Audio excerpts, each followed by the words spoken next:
கடந்த 5 ஆண்டு காலமா அந்த கூட்டணியில் அங்க வைக்கின்ற கட்சிகள் எல்லாம் திமுகவுக்கு ஜால்ரா போட்டுட்டு இருக்குது. எல்லாமே திமுகவோட ஐக்கியம் ஆயிட்டாங்க.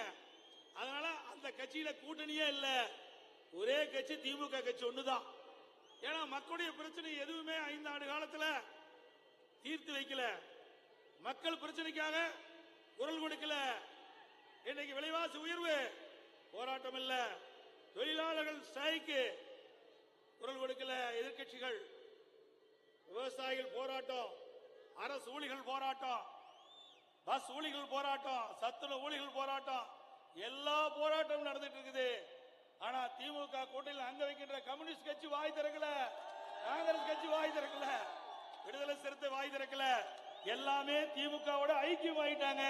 அதனால எல்லாமே அந்த கூட்டணியில் இருக்கின்ற கட்சிகள்லாம் திமுக கட்சியா மாறிட்டுது.